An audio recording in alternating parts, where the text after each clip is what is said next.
Hello, ako nga pala si Justin Anthony B. Acabado at ituturo ko sa inyo kung ano ang pseudocode at kung ano ang nilalaman nito. Ang pseudocode ay isang simpleng representasyon ng logic o mga hakbang sa loob ng isang computer program o algorithm. Dumako naman tayo sa nilalaman ng pseudocode. Hashtag include iStream. Mahalagang simulan ng code nang mayroon tayong library. Using namespace std, mas mapapadali nito ang pag-encode. Int main open close parenthesis with open curly brackets. Int num1, num2. Ito ang magsisilbing kondisyon sa ating code. Cout. Ginagamit ang cout upang mag-send o magbigay ng data sa isang code. Cin. Kabaliktaran ito ng isang cout. Ang cin ang ginagamit upang makapag-input ng specific data. Sum.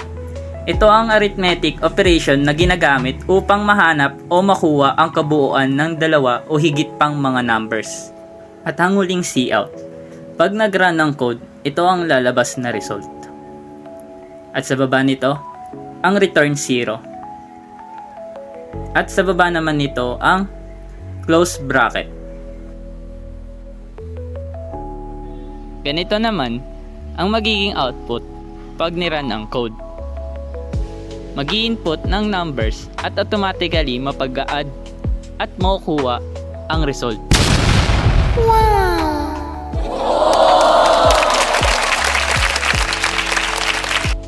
Dito naman ay ipapakita ko sa inyo yung simpleng C++ code na ginagamit yung for loop. Una, gamit natin yung hashtag include iStream para ma-enable natin yung input at output commands.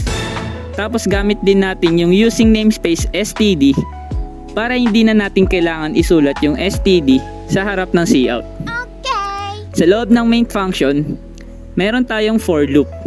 Yung loop nagsisimula sa int I equals 0. Tapos mag-i-increment siya by 2 sa kada loop iteration.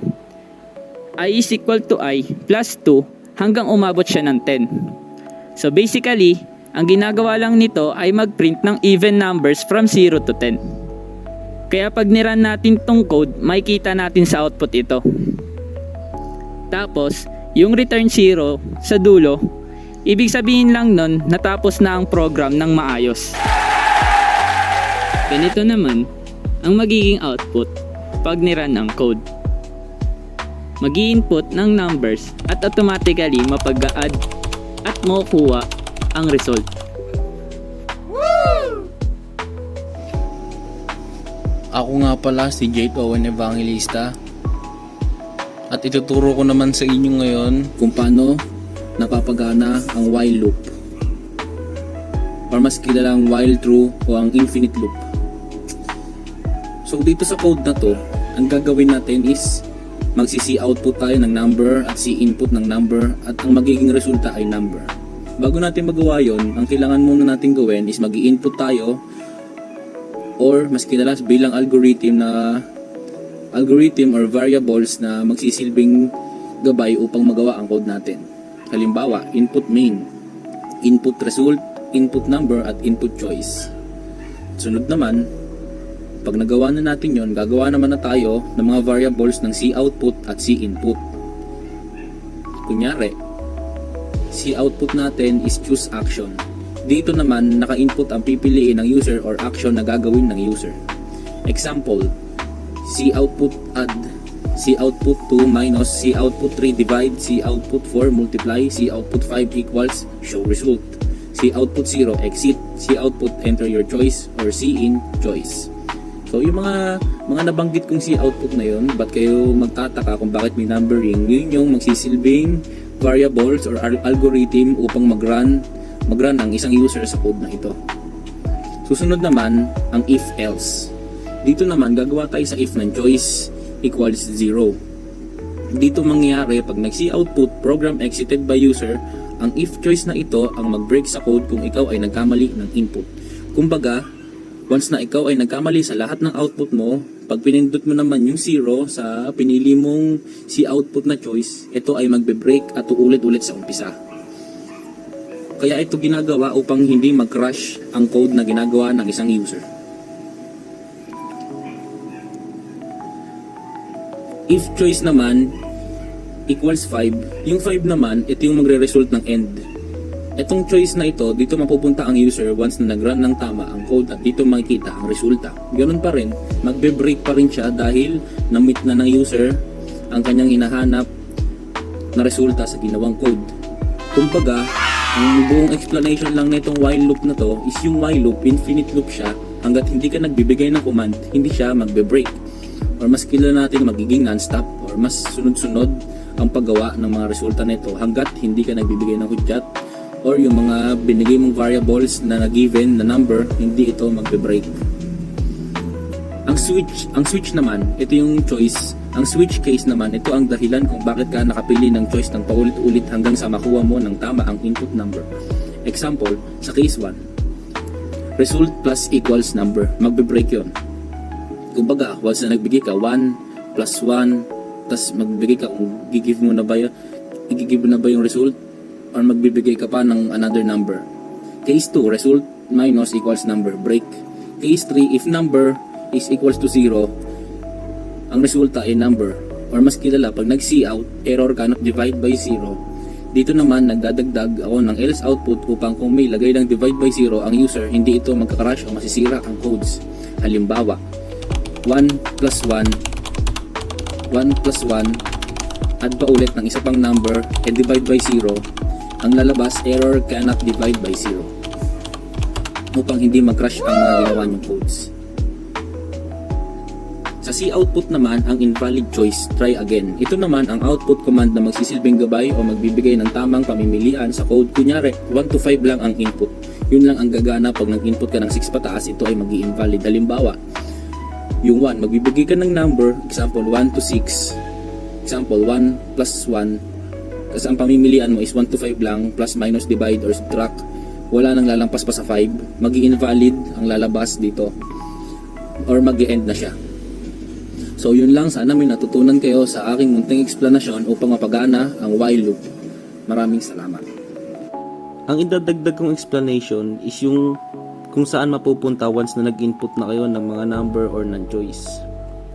Pag nag-input na kayo ng number 5, meaning nun is yun na yung pinaka-result, doon kayo mapupunta at magra-run na siya ng tama. Pag naman, ang choice na pinili nyo ay 0, kayo ay babalik at mag-exit.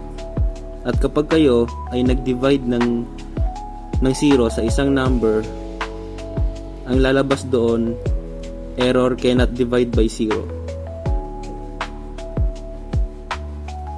Hanggat tama ang binibigay nyo mga code, hindi magbe-break ang isang code na inyong ginawa or ang mga na-input ng user.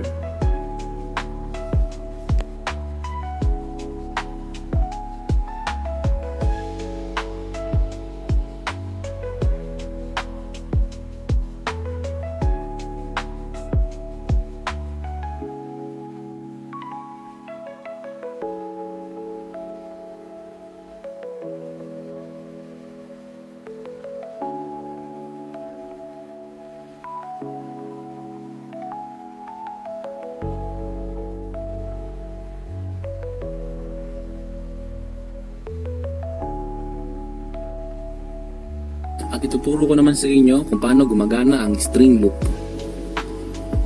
Okay? Sa example ng aking gagawin, ito ang aking maikling paliwanag. Halimbawa, is mag-i-input tayo muna ng name. Example, buko for sale. Yun ang gagamitin natin.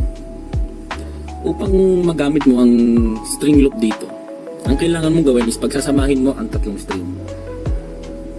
Ang ibig sabihin ng mga string is yung buko, for, at sale. Yun yung mga string na kailangan pagdugtong-dugtungin upang pag niran ay kumpletong lalabas ang salitang ito. Sunod naman, pagkuha ng haba. Ibig sabihin, o whole name length. Ginagamit ang whole name length para malaman ang bilang ng karakter sa string. Substring extraction. Ang substring extraction ay ginagamit para kumuha ng bahagi ng string, ngunit kailangan itong ibigay ang starting index at optional na haba ng substring. Halimbawa, wholename.substring 0 for buko. Sunod naman, wholename substring for sale. Sa code na ito, walang argument ang substring kaya magdudulot ito ng error. Susunod naman, pag-print ng resulta. Ipiprint ang nakuha ng substring function kapag tama ang mga nagamit nito. Maaari mo ring ipakita kung paano i-loop ang bawat karakter ng string gamit ang C++ app.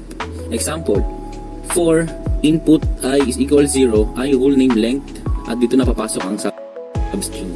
C output whole name, tas mag-e-end na siya once na nag-run ka na ng isang code. So yun lang, sana may naintindihan kayo sa aking maikling paliwanag. Salamat. At yun naman sa string loop guys, yung string na code. Diba, once na magra-run tayo, magbibigay siya ng spacing sa pinaka-string. Once na nag-run siya, yung pinaka-word na ito-type nyo is magkukumpleto na. Buko for sale. At ito ay magre-return na ulit. Dahil tama ang mga input nating algorithm or mga symbol na nakalagay sa pinaka-code natin na ginawa.